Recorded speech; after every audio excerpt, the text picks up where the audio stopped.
Aujourd'hui, j'ai sorti mon kimono pour vous parler d'un art traditionnel japonais, alors bienvenue dans ce 6e Nihon Bazar.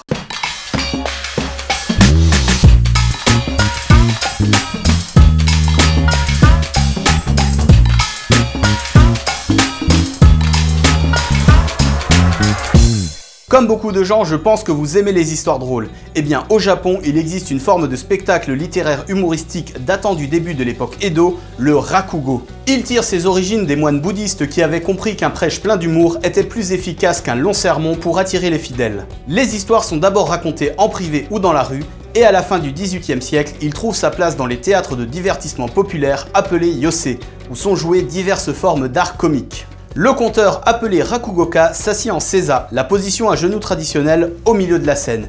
Il utilise donc uniquement le haut de son corps pour mimer l'action. Il est habillé en kimono et ses accessoires se résument à un éventail, sensu, et un essuie-mains en coton, tenugui. Ils lui servent à figurer divers objets ainsi que créer des bruits comme le fait de toquer à une porte en tapant le sol avec son éventail. Selon la région, le rakugo a évolué de diverses façons.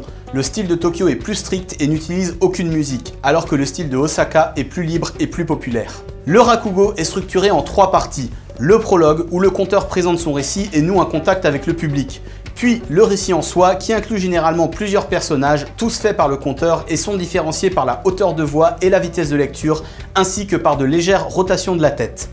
Et enfin, l'épilogue, caractérisé par une chute inattendue, un calembour ou un retour au début de l'histoire afin de lui donner une fin ludique.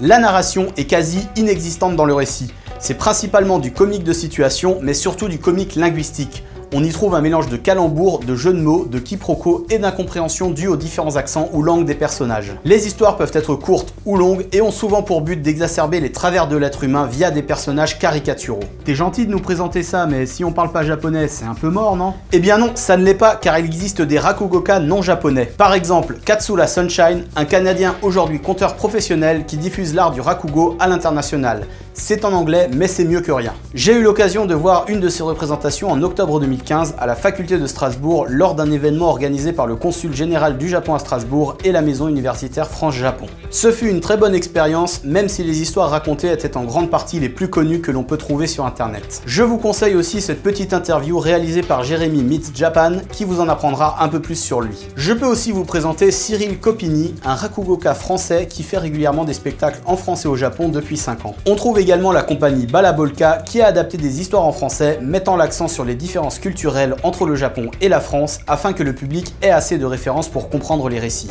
Pour en savoir plus, un petit reportage de 5 minutes avait été réalisé en 2011 dans le cadre de leur spectacle Histoire tombée d'un éventail au Festival Off d'Avignon. Une des histoires de rakugo les plus connues est Jugemu.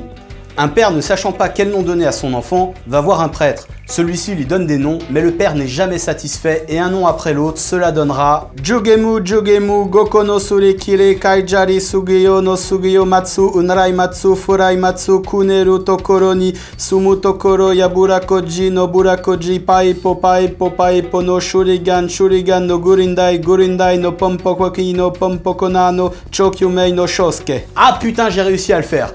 Bon, vous m'excuserez sur la justesse, hein. Ou en version rapide. Time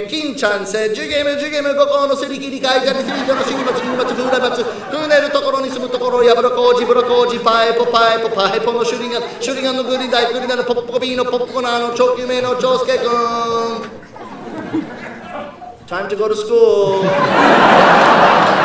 Une autre histoire de rakugo a été rendue célèbre par un court-métrage d'animation de Koji Yamamura nommé Atamayama, ou Mon Chef, que vous trouverez sous-titré en français ici. Allez, c'est vachement bien, je vous jure. C'est un peu bizarre, mais c'est bien.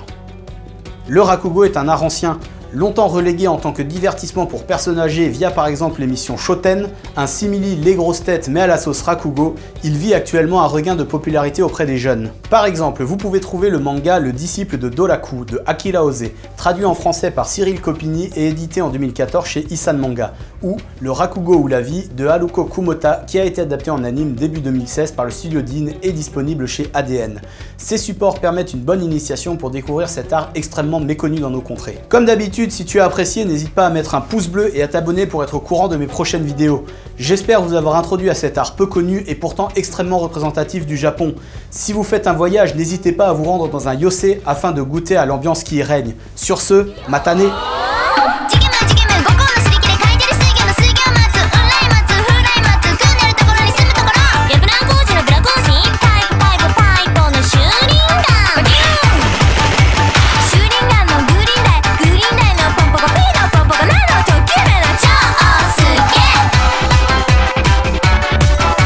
Ah putain, j'ai chaud, pourquoi j'ai pas acheté un yukata?